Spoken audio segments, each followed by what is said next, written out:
तीसरा केस मैं uniformly accelerated motion का कंसीडर करने लगा हूँ। आपने ऊपर देखा है कि हमने जो पहला केस था उसमें हमने ये देखा कि ऑब्जेक्ट जो है वो बिल्कुल मूव नहीं कर रहा। दूसरे केस में हमने ये देखा कि अगर ऑब्जेक्ट जो है वो कांस्टेंट वेलोसिटी से मूव कर रहा हो तो फिर उसके जो तीन तरह के ग्राफ हैं वो किस तरह के आएंगे। उसमें हमने कांस्टेंट पॉजिटिव और कांस्टेंट नेगेटिव वेलोसिटी लिया। और अब जो फाइनल ये तीसरा केस है, फाइनल तो नहीं है। इसमें हम ये देखते हैं कि यूनिफॉर्मली एक्सेलरेटेड मोशन के लिए ऑब्जेक्ट के डिस्प्लेसमेंट टाइम, वेलोसिटी टाइम और एक्सेलरेशन टाइम ग्राफ्स जो है वो किस तरह के आएंगे। यूनिफॉर्मली एक्सेलरेटेड मोशन दूसरे अल्फाज में वेरिएबल वेलोसिटी भी है। ठीक है। एक्सेलरेशन तो कांस्टेंट होगा लेकिन वेलोसिटी ऑब्जेक्ट की जो है वो टाइम के साथ चेंज हो रही होगी। तो उसको आप, इसी को आप मोशन विद वेरिएबल वेलोसिटी भी कह सकते हैं। तो इसमें मैं दो केसेस कंसीडर करूंगा। जो पहला केस है वो motion of object in a straight line, motion in straight line of course with uniform acceleration. और जो दूसरा केस है वो भी हम यूनिफॉर्म एक्सेलरेशन का ही लेंगे, लेकिन वो वाली मोशन है जो आप जो एक पेंडुलम परफॉर्म करता है, यानी रिपीटेटिव या ऑसिलेटरी मोशन होती है, या फिर जब कोई पार्टिकल मूव करता है सर्कल के अंदर, जिसको आप यूनिफॉर्म सर्कुलर मोशन कहते हैं। तो उसमें भी ऑब्जेक्ट जो है वो यूनिफॉर्मली एक्सेलरेट हो रहा होता है, तो वो केस भी यूनिफॉर्म एक्सेलरेशन का बनता है, तो मैं उसको भी कंसीडर करूंगा इसमें। तो दूसरा केस जो है, it's more like simple harmonic motion, क्योंकि उसमें ऑब्जेक्ट जो है वो यूनिफॉर्म एक्सेलरेशन से मूव कर रहा होता है। तो जो इनकी मैथमेटिकल फॉर्म है वो ये वाली हैं कि जो पहला केस है इसकी जो मैथमेटिकल फॉर्म बनती है वो बनती है x of t equals a plus b t plus c t squared. और जो दूसरा केस है इसमें जो x ऑफ t हमारे पास बनता है वो है a cosine of omega T. इस एक्सप्रेशन को आप आगे चल के देखेंगे एक्चुअली चौथे या पांचवें चैप्टर में मैकेनिक्स के कोर्स में। ठीक है। लेकिन मैं आपको बता दूं कि ये वाली जो डिस्प्लेसमेंट की एक्सप्रेशन है, इस एक्सप्रेशन को फॉलो करते हुए जो ऑब्जेक्ट मोशन परफॉर्म करता है वो भी यूनिफॉर्मली एक्सेलरेटेड होती है। और ऑब्जेक्ट जो इस इक्वेशन को फॉलो करके मोशन परफॉर्म करता है वो भी यूनिफॉर्मली एक्सेलरेटेड होती है। और इस इक्वेशन को भी आप बहुत जल्द देखने वाले हैं, बल्कि इसी चैप्टर में आगे चल के आप इसको देखेंगे। क्योंकि मैं अगर सिर्फ आपको हिंट दे दूं तो ये वाली जो इक्वेशन है ये न्यूटन की सेकंड इक्वेशन ऑफ मोशन ही है। चलिए, तो हम पहले इस इक्वेशन को देखते हैं, ये वाली को, कि इसके जो तीन तरह के ग्राफ हैं वो किस तरह के आते हैं। तो पहली बात तो ये है कि अगर आप इस एक्स को देखें, इसकी एक्सप्रेशन को देखें, तो इसमें टी स्क्वेयर्ड आ रहा है। ठीक है। जो टी स्क्वेयर्ड है मैट्रिक में आप इसको पढ़ के आए थे, क्वाड्रेटिक इसको कहते हैं, कि किसी भी किसी भी इक्वेशन के अंदर जब स्क्वायर का फैक्टर आता है तो आप उसको क्वाड्रेटिक इक्वेशन कहते हैं। और क्वाड्रेटिक इक्वेशन का जो प्लॉट होता है वो कर्व्ड होता है। ठीक है। तो इसका मतलब है हमारे पास जो डिस्प्लेसमेंट का ग्राफ आएगा वो कर्व्ड होगा। यानी अगर मैं एक्स टी ग्राफ प्लॉट करूं तो ये मेरे पास टाइम है, ये एक्स एक्सेस है। तो अगर एक्स टी ग्राफ आप प्लॉट कर रहे हैं तो वो कुछ इस तरह का होगा, इधर से स्टार्ट होगा और ये कर्व होता होता ऊपर चला जाएगा। अब हम देखते हैं कि ये जहां से ग्राफ स्टार्ट हो रहा है ये कौन सा पॉइंट है। तो इस पॉइंट के ऊपर अगर आप गौर करें तो जो टाइम है वो जीरो है, तो इस इक्वेशन में टाइम को जीरो पुट करें तो ये वाली टर्म भी जीरो हो जाएगी, ये वाली टर्म भी जीरो हो जाएगी। तो हमारे पास सिर्फ ए बचेगा जो एक पॉजिटिव कांस्टेंट है। तो ये वाली जो वैल्यू है ये किसको रिप्रेजेंट कर रही है, ए को। इसके बाद जब भी आप टाइम को 1 सेकंड पुट करेंगे लेट्स से इस एक्सप्रेशन में, तो बी और सी जो है वो एड अप होके आपको जो टोटल ग्राफ देंगे वो इस तरह का देंगे। सही है। तो ये हमारे पास आता है एक्स टी ग्राफ किस केस के लिए, जब हमारे पास जो मोशन है वो यूनिफॉर्मली एक्सेलरेटेड हो। जो दूसरा प्लॉट है वो हमारे पास है वी टी प्लॉट। और वी टी प्लॉट को हम, ये है वी एक्स। और वी टी को आपने कैसे लेना है, इस इक्वेशन का टाइम डेरिवेटिव लेना है। तो जब इस इक्वेशन का टाइम डेरिवेटिव लेंगे तो हमारे पास जो वी एक्स आएगा वो किसके इक्वल आएगा, D x divide by d t. और इस एक्सप्रेशन का अगर आप टाइम डेरिवेटिव लेते हैं तो ए का टाइम डेरिवेटिव 0 आएगा, बी टी का टाइम डेरिवेटिव सिर्फ बी आएगा, और सी टी स्क्वेयर का टाइम टाइम डेरिवेटिव 2 ct आएगा। तो ये बन जाएगा बी प्लस 2 ct। इसमें बी कांस्टेंट है, इसका मतलब है कि अगर टाइम 0 हो तो सिर्फ हमारे पास वी एक्स की वैल्यू बी आएगी। Let's say this is b, non zero value. और उसके बाद सी टी ये बता रहा है कि जैसे जैसे टाइम इंक्रीज हो रहा है वी की वैल्यू इंक्रीज हो रही है। इसका मतलब है कि जो ग्राफ है वो एक स्ट्रेट लाइन नहीं आएगी पैरेलल टू टी एक्सिस, बल्कि वो एक स्ट्रेट लाइन होगी, लेकिन किस तरह होगी, इस तरह होगी, इस तरह की स्ट्रेट लाइन होगी। सही है। तो ये हमारे पास वी टी ग्राफ आता है यूनिफॉर्मली एक्सेलरेटेड मोशन के लिए। और इंटरेस्टिंगली अगर आप इस ग्राफ पे गौर करें तो ये ग्राफ बिल्कुल इस तरह का है जैसे ये वाला ग्राफ था। सही है। तो ये सारे ग्राफ एक दूसरे के रिलेटेड है, और ये क्यों इस तरह का है उसकी रीजन मैथमेटिकल फॉर्म है। आप इस मैथमेटिकल फॉर्म को देखें, ए प्लस बी टी। सही है। और इस मैथमेटिकल फॉर्म को देखें, अगेन ए प्लस बी टी है, क्योंकि टू और बी और सी तो कांस्टेंट है। ठीक है, उनको तो आप किसी भी कांस्टेंट से रिप्लेस कर सकते हैं। असल चीज जो है वो टाइम डिपेंडेंस है। तो अगर लीनियर टाइम डिपेंडेंस है, यानी सिर्फ टी आ रहा है, तो हमारे पास जो ग्राफ है वो एक स्ट्रेट लाइन आएगी।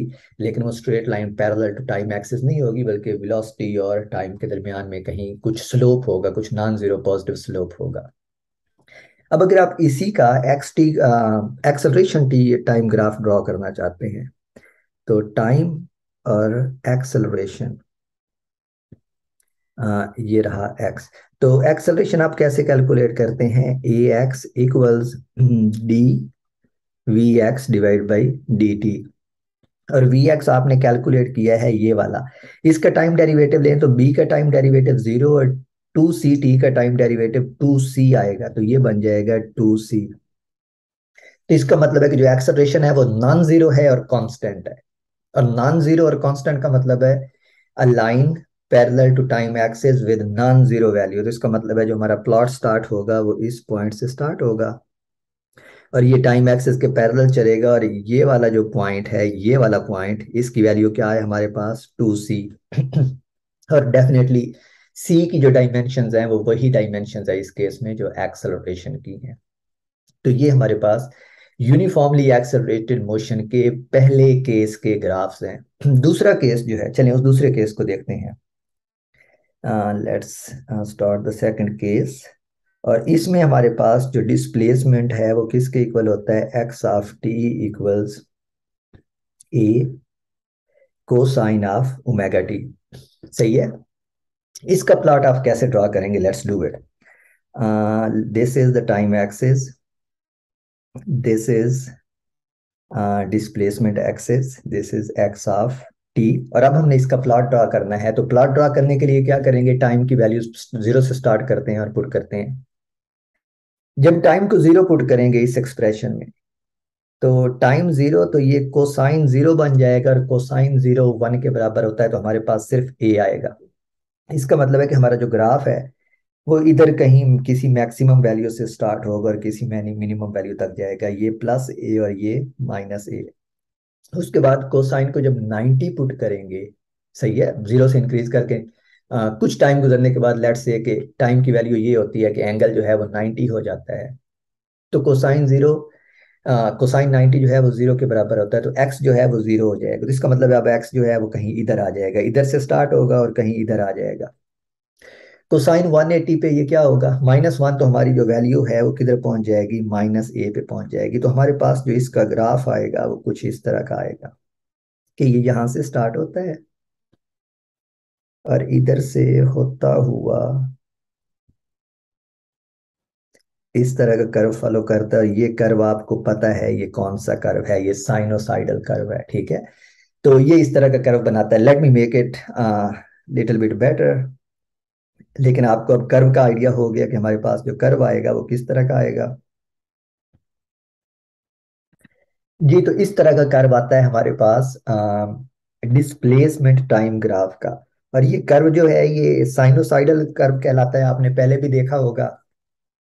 और ये कर्व जो है आप देख रहे हैं कि बार बार एक जैसी वैल्यू से गुजर रहा है, यानी ये प्लस ए से स्टार्ट करता है, माइनस ए तक जाता है, फिर वापस प्लस ए पे आ जाता है, फिर वापस माइनस ए पे आ जाता है। This is simply what a simple pendulum does क्या करता है, एक एक्सट्रीम से स्टार्ट करता है, दूसरी एक्सट्रीम तक जाता है, फिर दूसरी एक्सट्रीम से पहली एक्सट्रीम तक, और वो एक्सट्रीम्स उसकी क्या है, एम्पलीट्यूड्स हैं। तो यहाँ पे ये प्लस ए और माइनस ए जो है ये इसकी एम्पलीट्यूड्स हैं। तो इस तरह का हमारा आता है एक्स टी ग्राफ। अब हम देखते हैं कि इसका वेलोसिटी टाइम, इस तरह की मोशन में वेलोसिटी टाइम ग्राफ किस तरह का होता है। टाइम वी एक्स, और वेलोसिटी जो है हम देख चुके हैं कि डेरिवेटिव होती है, velocity is v x is d x divide by d t, जो किसके बराबर होता है, अगर आप इस इक्वेशन का टाइम डेरिवेटिव लेते हैं तो कोसाइन का डेरिवेटिव माइनस साइन होता है, और ओमेगा टी का डेरिवेटिव जो है वो ओमेगा होता है। चेन रूल है, आप सीखेंगे आगे चल के, अभी सिर्फ मैं ग्राफ सिखा रहा हूँ कि ग्राफ कैसे प्लॉट करते हैं। तो ये बनेगा minus A omega sine of omega T. अब गौर करें कि इसमें जो एम्पलीट्यूड है वो चेंज होके क्या बन गई है, माइनस ए ओमेगा। इसका ग्राफ प्लॉट करने के लिए आप क्या करेंगे, अगेन टी को जीरो से स्टार्ट करते हैं तो साइन जीरो जीरो होता है, सही है। तो इसका मतलब है वेलोसिटी टाइम ग्राफ का जो ग्राफ है वो इधर जीरो से स्टार्ट होगा, इस पॉइंट से। और हमारे पहले वाले केस में डिस्प्लेसमेंट टाइम में ये कहाँ से स्टार्ट हो रहा था, एक्सट्रीम पोजीशन के ऊपर। तो ग्राफ बिल्कुल इसी तरह का होगा, क्योंकि साइन ओमेगा टी आ रहा है, तो साइन का जो जनरल ग्राफ होता है वो इसी शेप का होता है जिस तरह का ये बनाया है। लेकिन सिर्फ जो फर्क आता है वो इस चीज का आता है कि ग्राफ स्टार्ट कहाँ से हो रहा है। तो डिस्प्लेसमेंट टाइम जो है वो इस हाईएस्ट पॉइंट पे स्टार्ट हो रहा था, वेलोसिटी टाइम जो है वो इस पॉइंट से स्टार्ट होगा, और इस ग्राफ की जो जनरल शेप बनेगी वो इस तरह की बनेगी कि ये इस पॉइंट से स्टार्ट होता है और फिर जाता है पहले मिनिमम की तरफ, और मिनिमम से फिर मैक्सिमम की तरफ, फिर जीरो, इधर से फिर मिनिमम, मिनिमम से जीरो, जीरो से मैक्सिमम, फिर मिनिमम, जीरो, और इस तरह ये रिपीट होता रहता है। लेकिन जो नोट करने की चीज है वो ये है कि इस केस में ये जो इसकी एम्पलीट्यूड है, जो एक्सट्रीम वैल्यू है, वो किसके बराबर है, माइनस ए ओमेगा और प्लस ए ओमेगा, ठीक है, plus A times omega, let me make space for it, A times omega. जो इस केस में था वो ए था, इस केस में ए ओमेगा है। ये चीज आपने लाजमी तौर पे जेहन में रखनी है। इसलिए जरूरी नहीं है कि जितना फासला इस सेंट्रल व्हाइट लाइन से इस हाईएस्ट पॉइंट का है ये फासला भी उतना ही हो, ये जरूरी नहीं है, क्योंकि एम्पलीट्यूड मुख्तलिफ है। और फाइनली जो हमारे पास एक्सेलरेशन टाइम ग्राफ आएगा वो भी ऑफ कोर्स इसी तरह का होगा, क्योंकि हम डेरिवेटिव लेके देखेंगे कि वो इसी तरह का आता है। अब हमारे पास ये है ए एक्स, और जब आप ए एक्स कैलकुलेट करते हैं तो वो किसके इक्वल आता है, d v x by d t. और वी एक्स जो है वो हमने ये कैलकुलेट किया है, इसका आप डेरिवेटिव लेते हैं तो ये आता है minus A omega square cosine of omega T. आपने सिर्फ अब ये देखना है कि ग्राफ स्टार्ट कहाँ से होता है। इस एक्सप्रेशन में टी को जीरो पुट करें तो कोसाइन जीरो वन होता है, और one multiplied by minus A omega T. तो इसका मतलब है इस केस में जो ग्राफ है ये इस पॉइंट से स्टार्ट होगा, माइनस ए ओमेगा स्क्वायर से, सही है। और एम्पलीट्यूड भी अब चेंज हो गई है, इस वाले केस में ए ओमेगा थी, इस वाले केस में क्या हो गई है, ए ओमेगा स्क्वायर्ड, और इस वाले केस में सिर्फ ए थी। तब हमारा ग्राफ यहाँ से स्टार्ट होगा और ये फिर क्या होगा, ऊपर इंक्रीज करता हुआ जाएगा जीरो की तरफ, इस तरफ, और इधर से फिर अब ये मैक्सिमम वैल्यू की तरफ, और मैक्सिमम से फिर जीरो की तरफ, जीरो से मिनिमम, मिनिमम से जीरो, जीरो से मैक्सिमम, और इस तरह ये रिपीट होता जाएगा। और देखिए तीनों ग्राफ जो है वो एक ही तरह के बन रहे हैं, सिर्फ जो चीज मुख्तलिफ आ रही है वो एम्पलीट्यूड्स मुख्तलिफ हैं। एक्सेलरेशन टाइम ग्राफ में वो एम्पलीट्यूड्स ए ओमेगा स्क्वायर्ड है, वेलोसिटी टाइम में ए ओमेगा, और डिस्प्लेसमेंट टाइम में सिर्फ एम्पलीट्यूड जो है वो ए है। तो ग्राफ की शेप तकरीबन एक जैसी है, सिर्फ ये हो सकता है कि एम्पलीट्यूड्स कम या ज्यादा हो सकती हैं और उनका स्टार्टिंग पॉइंट मुख्तलिफ हो सकता है। और ये सारी चीजें हम आगे चल के पढ़ेंगे, ये आने वाली हैं सारी फिजिक्स में। तो इसमें सिर्फ मैं ये बताना चाह रहा था कि जब आपके पास कोई मैथमेटिकल फॉर्म दी होती है डिस्प्लेसमेंट की, तो आप उसका स्लोप या डेरिवेटिव लेके उससे ग्राफ कैसे अखज करते हैं। तो दैट्स द जनरल रूल। तो ये हमारा तीसरा केस था। इसके अलावा हमने तीन और केस भी पढ़ने हैं जिनमें इन्हीं को मजीद जनरल सिस्टम्स के लिए हम डिस्क्राइब करेंगे। जो फोर्थ पार्ट है ग्राफ्स के रिलेटेड, उसमें हम जो ग्राफ स्टडी करने वाले हैं वो एक कार की मोशन का है। जो अपनी मोशन के दौरान एक्सेलरेट होती है और फिर डिसलेरेट भी होती है। तो हम ये देखना चाह रहे हैं कि जब ये वो कार अपनी मोशन परफॉर्म करती है, यानी इनिशियली वो रेस्ट में है, उसके बाद वो रेस्ट से एक्सेलरेट होती है, कुछ स्पीड अटेन करती है, फिर कुछ टाइम वो कांस्टेंट स्पीड के साथ मूव करती है, उसके बाद वो डिसलेरेट होना शुरू होती है, और डिसलेरेट होने के बाद वो फिर रेस्ट पे आ जाती है। तो हम इसका पोजीशन टाइम ग्राफ ड्रॉ करना चाहते हैं, और फिर पोजीशन टाइम ग्राफ से हम वेलोसिटी टाइम ग्राफ, और वेलोसिटी टाइम ग्राफ से एक्सेलरेशन टाइम ग्राफ ड्रॉ करेंगे। यानी इन शॉर्ट हम ये करना चाहते हैं कि हमने पहले 3 पार्ट में जो ग्राफ ड्रॉ करना सीखे हैं मुख्तलिफ केसेस के लिए, यानी हमने जो जितने भी केसेस सीखे हैं कि कार रेस्ट पे है, या ऑब्जेक्ट रेस्ट पे है, या कांस्टेंट वेलोसिटी के साथ मूव कर रहा है, या एक्सेलरेट हो रहा है, वो हम सीख चुके हैं कि ग्राफ कैसे प्लॉट करते हैं। अब उन सब को हम यूज करने वाले हैं इस it's a kind of example. तो इसमें हम यूज करने वाले हैं और देखते हैं कि एक से हम दूसरा, अगर ग्राफ दिया हो, मैथमेटिकल फॉर्म ना दी हो, तो ग्राफ से हम कैसे जज करेंगे कि क्या पॉइंट जो है, या पार्टिकल है, या गाड़ी है, वो एक्सेलरेट हो रही है, डिसलरेट हो रही है, यूनिफॉर्म स्पीड से जा रही है, वो हम कैसे देखेंगे। अब ग्राफ्स की जनरल फॉर्म हम देख चुके हैं पहले 3 पार्ट्स में, तो इसमें हम ये देखने वाले हैं कि ग्राफ को हम कैसे इंटरप्रेट करते हैं। तो अगर हमारे पास वेलोसिटी टाइम ग्राफ दिया हो, सॉरी डिस्प्लेसमेंट टाइम ग्राफ दिया हो, यानी एक्स टी ग्राफ हमारे पास दिया हुआ हो, ये एक्स एक्सेस है हमारे पास, और यहाँ पे टाइम एक्सेस है। Let me actually change the colour for the axes, so let me make it white. This is white now. और अगर हमारे पास ग्राफ की शेप कुछ इस तरह है, let me divide it into different patches, और हम ये कहेंगे कि इन पैचेस के दौरान जो कार है, हम कार ही सपोज करेंगे, पार्टिकल भी कह लें आप, वो एक्सेलरेट भी होती है और डिसलेरेट भी होती है। So actually let me divide it further so that we could distinguish it more easily. So these are the time intervals, यानी मैंने जो टाइम एक्सिस है उसको इन इंटरवल्स में डिवाइड कर दिया है, और उससे फायदा ये होगा कि हम अब इन इंटरवल्स के अंदर दिखा सकते हैं कि गाड़ी कब जो है वो अपनी मोशन चेंज कर रही है। And actually I need this diagram again for we T and A T graph, so let me copy it, so it would be good. So this is copied, let me paste it here,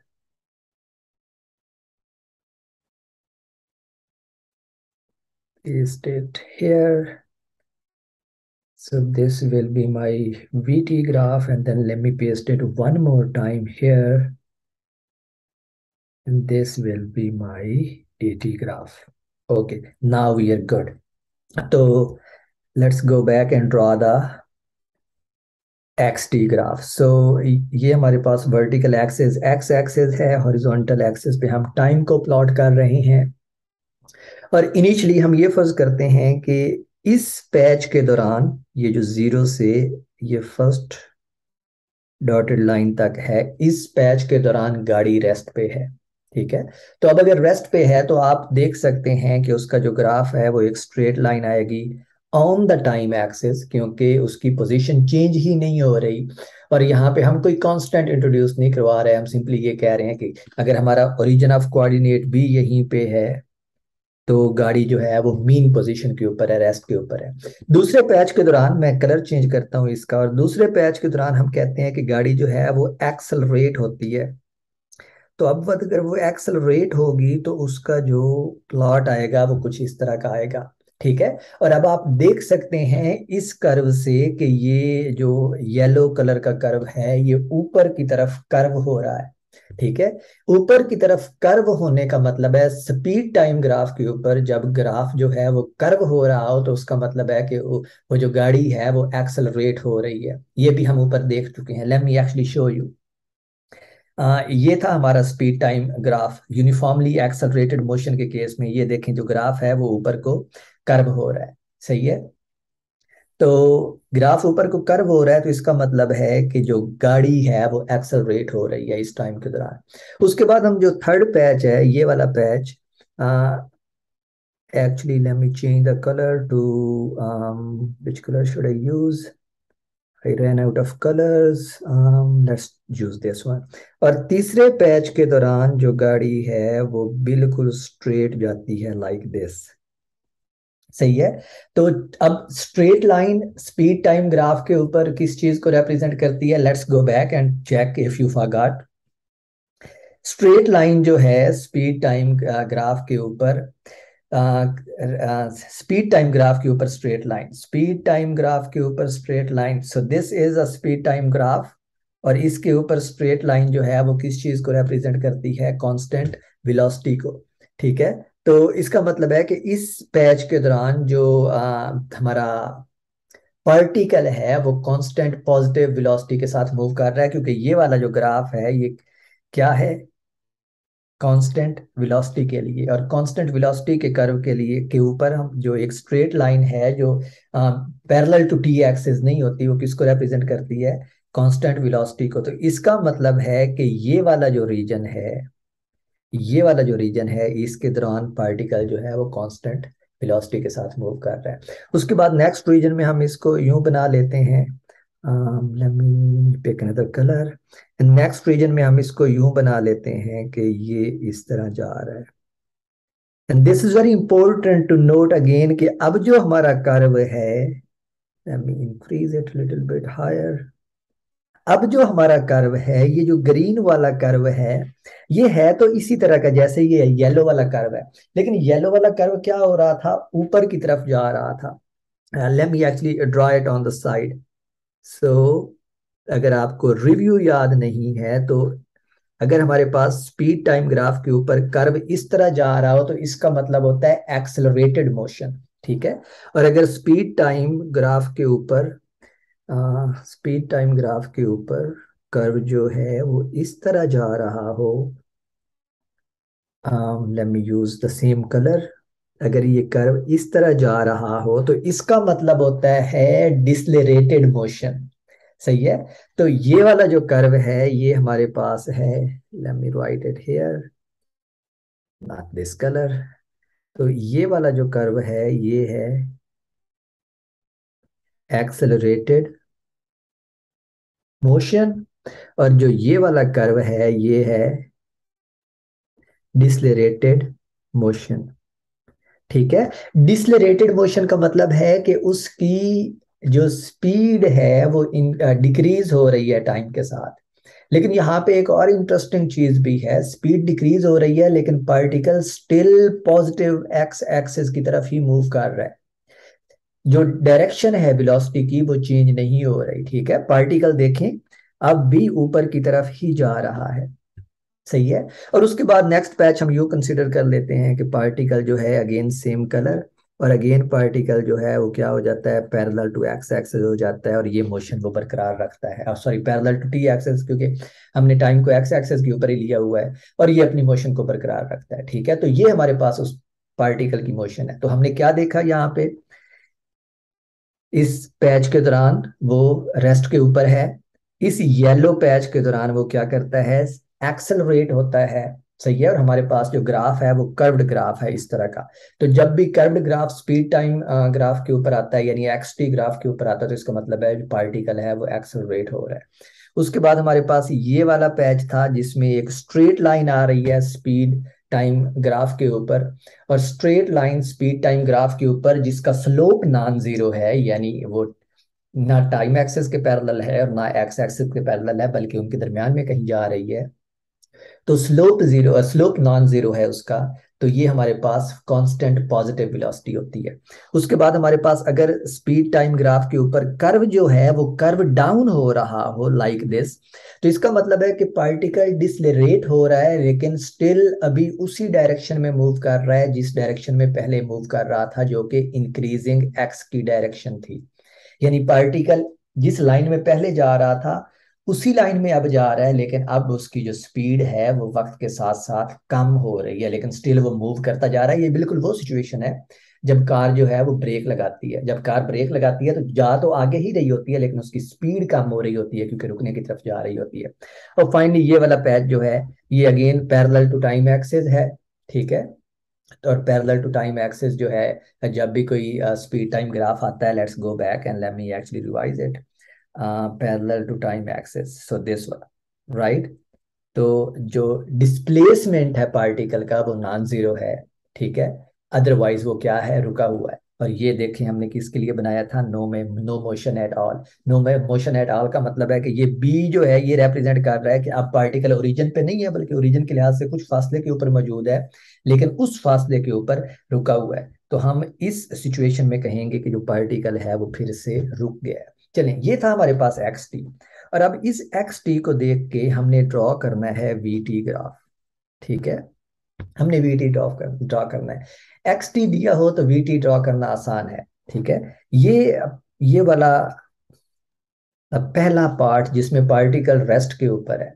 अगर particle rest के ऊपर है तो आप उसकी velocity कैसे लेंगे, उसकी वेलोसिटी का लेंगे या उसका टाइम डेरिवेटिव लेके एक्स का।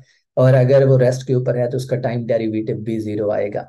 तो I'm gonna keep the same color, and जो वी टी का ग्राफ है पहले पार्ट के लिए वो ये वाली स्ट्रेट लाइन ही आएगी, सही है। दूसरे पार्ट के लिए, इस पार्ट के लिए, ये वाला जो पार्ट है जिसमें पार्टिकल यूनिफॉर्मली एक्सलरेट होता है। जब पार्टिकल एक्सलरेट हो रहा हो, ठीक है, स्पीड टाइम ग्राफ के ऊपर जब उसका ग्राफ है वो कर्व बन रहा हो, तो जो उसका वेलोसिटी टाइम ग्राफ होता है वो स्ट्रेट लाइन होती है, यानी उसकी जो स्पीड है वो यूनिफॉर्मली इंक्रीज हो रही होती है। And let me actually show you that. ये रहा कर्व, ये रहा कर्व स्पीड टाइम ग्राफ के ऊपर, और उसका जो वेलोसिटी टाइम ग्राफ है वो क्या होता है, यूनिफॉर्मली इंक्रीज हो रहा होता है, सही है। तो इसका मतलब है कि ये एक नॉन जीरो स्लोप वाली सीधी लाइन आएगी। तो ये जो येलो पार्ट है, येलो पार्ट जो है, येलो पार्ट का जो ग्राफ आएगा वो इस तरह का आएगा। ये आ गया येलो पार्ट का ग्राफ। उसके बाद जो ये वाला पार्ट है हमारे पास, जिसमें पार्टिकल यूनिफॉर्म स्पीड से मूव करता है। जब पार्टिकल यूनिफॉर्म स्पीड से मूव कर रहा हो स्पीड टाइम ग्राफ के ऊपर, let's look at speed moving uniformly on a speed time graph. This is moving uniformly on a speed time graph with non zero slope. तो उसका जो velocity time graph है वो क्या होता है, स्ट्रेट लाइन आती है पैरेलल टू टी एक्सिस। तो यहाँ पे हमारे पास क्या आएगी, स्ट्रेट लाइन आएगी parallel to time axis. And let me now find that color which I used. I guess it was this one. तो ये हमारे पास आएगी ये वाली स्ट्रेट लाइन, सही है। अब उसके बाद हमने देखना है इस वाले पार्ट में जिसमें वो डिसलरेट हो रहा है, ये वाले पार्ट में, तो ये बिल्कुल ऐसा ही ग्राफ आएगा। ये स्लोप जो था वो पॉजिटिव था, यानी लाइन जो थी वो अपवर्ड जा रही थी। तो डिसलरेट के केस में क्या होगा, लाइन जो आएगी वो डाउनवर्ड आएगी, सही है। तो इस केस में हमारे पास ये जो ग्रीन है ये क्या बन जाएगा, बिल्कुल इस तरह, ये लाइन। और ग्रीन के बाद पार्टिकल रेस्ट के ऊपर आ गया है, तो रेस्ट के ऊपर हमें पता है कि उसका जो प्लॉट है अगेन वो क्या होती है, स्ट्रेट लाइन होती है। तो ये इस तरह चलता जाएगा। एंड अब मजे की बात ये है कि आप इस वाले को देखें, ये बिल्कुल अगेन उस टाइम एक्सेस के ऊपर आ गया है, लेकिन अब इसका ओरिजिन से कुछ फासला है, सही है। तो अब ये कुछ फासले पे जाके यूं लग रहा है कि कार फिर रुक गई है। अब आपने इस वेलोसिटी टाइम ग्राफ को देख के एक्सेलरेशन टाइम ग्राफ कैलकुलेट करना है। So let's go down to acceleration time graph. Let me make sure that it's visible. And acceleration time graph क्या होगा, कैसे बनेगा, ए टी, सही है। तो वेलोसिटी जब जीरो होती है तो एक्सेलरेशन कितना होता है, जीरो होता है। तो इस पैच के दौरान, इस पहले वाले पैच, मैं कैसे कह रहा हूँ वेलोसिटी जीरो है, इसको देख के, जब वेलोसिटी टाइम ग्राफ के ऊपर हमारे पास वेलोसिटी जीरो है तो इसका मतलब है एक्सेलरेशन टाइम ग्राफ के ऊपर एक्सेलरेशन जीरो आएगा, क्योंकि एक्सेलरेशन वेलोसिटी का डेरिवेटिव है, और जीरो का डेरिवेटिव जीरो ही होता है। तो हमारे पास जो एक्सेलरेशन टाइम ग्राफ की पहली लाइन आएगी, पहले टाइम इंटरवल में, वो ये वाली स्ट्रेट लाइन आएगी। उसके बाद अगर आप देखें तो हमारे पास जो वेलोसिटी टाइम ग्राफ है उसके ऊपर एक स्ट्रेट लाइन आ रही है, ठीक है। Straight line velocity time graph के ऊपर आने का मतलब ये है, straight line with non zero का नॉन जीरो स्लोप। इसके आने का मतलब ये है कि जो पार्टिकल है वो एक्सेलरेट हो रहा है विद यूनिफॉर्म एक्सेलरेशन, यानी एक्सेलरेशन की वैल्यू जो कांस्टेंट है। Let me actually show you by going up velocity time graph. Where is velocity time graph? curve on velocity time graph, velocity time graph, here is the curve on velocity time graph. ये रहा हमारे पास velocity time graph। इसका मतलब है कि जो acceleration है वो क्या है, नॉन जीरो है और यूनिफॉर्म है। इस ग्राफ में हमने उसकी वैल्यू 2c ली थी, लेकिन इस नीचे वाले ग्राफ में हमारे पास क्या होगा, नॉन जीरो होगा और कांस्टेंट होगा। तो इसका मतलब है कि इस दूसरे पैच में जो येलो वाला पैच है, एक्सेलरेशन का जो लाइन लगेगी वो ये वाली लाइन लगेगी। And now you can see कि एक्सेलरेशन जो है वो जंप कर रहा है। पहले पार्ट में ये था, दूसरे पार्ट में ये बन गया। तीसरे पार्ट में क्या हो रहा है, जब पार्टिकल जो है वो कांस्टेंट वेलोसिटी के साथ मूव कर रहा है। जब पार्टिकल कांस्टेंट वेलोसिटी के साथ मूव करेगा तो उसका एक्सेलरेशन क्या होगा। कांस्टेंट वेलोसिटी का मतलब है कि कोई नंबर है, ठीक है, 10 मीटर्स पर सेकंड, 20 मीटर्स पर सेकंड, कोई नंबर है। तो उसका एक्सेलरेशन क्या होगा, नंबर का डेरिवेटिव जो है वो जीरो होता है। तो एक्सेलरेशन फिर से जीरो हो जाएगा। तो तीसरे पैच में हमारे पास एक्सेलरेशन फिर से क्या हो जाएगा, जीरो हो जाएगा। ये रहा जीरो। चौथे पैच में देखें, इस वाले में वेलोसिटी क्या हो रही है, डिक्रीज हो रही है, यूनिफॉर्मली डिक्रीज हो रही है। बिल्कुल इस वाले कर्व का उलट है। सही है। तो इस वाले कर्व में हमारे पास पॉजिटिव ए एक्सिस के ऊपर था एक्सेलरेशन, अब क्या हो जाएगा, नेगेटिव ए एक्सिस के ऊपर आ जाएगा। यानी दूसरे अल्फाज में I am gonna extend my vertical axis downward, और अगर मैं इन डॉट्स को भी नीचे एक्सटेंड कर दूं तो ये कर्व नई शक्ल कुछ इस तरह की ले लेगा। और चूंकि हम इस पैच के अंदर हैं तो हमारा अब जो कर्व बनेगा वो कुछ इस तरह का बनेगा, ये वाला। और फिर फाइनली इस वाले हिस्से में जिसमें वेलोसिटी जीरो है तो उसमें क्या हो जाएगा, एक्सेलरेशन भी जीरो हो जाएगा। और हम क्या आ जाएंगे वापसी, इसके बाद जो एक्सेलरेशन है वो अगेन क्या आ जाएगा, इस स्ट्रेट लाइन के ऊपर आ जाएगा। तो अब आप देख सकते हैं कि एक्सेलरेशन जो है वो कैसे वेरी कर रहा है। वो एक्सेलरेशन जंप कर रहा है, या जीरो है या फिर नॉन जीरो पॉजिटिव कांस्टेंट, फिर जीरो, फिर non zero, negative constant, which means कि अब वेलोसिटी बेशक फॉरवर्ड डायरेक्शन में, ऑब्जेक्ट फॉरवर्ड डायरेक्शन में जा रहा है, लेकिन जो उसका एक्सेलरेशन है वो बैकवर्ड डायरेक्शन में है। और एक्सेलरेशन जब बैकवर्ड डायरेक्शन में होता है तो इसका मतलब ये होता है कि ऑब्जेक्ट जो है, जो कार इस केस में है, वो ब्रेक लगा रही है। तो ब्रेकिंग के लिए हमारे पास ये वाला पार्ट है। और उसके बाद एक्सेलरेशन जीरो हो गया है, क्योंकि वेलोसिटी जो है वो हमारे पास जीरो हो गई थी। तो ये इन सारी ग्राफ्स का यूज था जो हमने पहले तीन केसेस में समझे हैं, कि आप एक ग्राफ से दूसरा ग्राफ कैसे ड्रॉ करते हैं बगैर मैथमेटिकल इक्वेशंस को देखे हुए। तो ये एक इंट्यूटिव इनसाइट है कि जब आपके पास कोई एक कर्व दिया हुआ हो, आप इससे उलट भी जा सकते हैं। अगर एक्सेलरेशन टाइम दिया हो ग्राफ, तो उधर से आप वेलोसिटी टाइम और वेलोसिटी टाइम से स्पीड टाइम ग्राफ निकाल सकते हैं।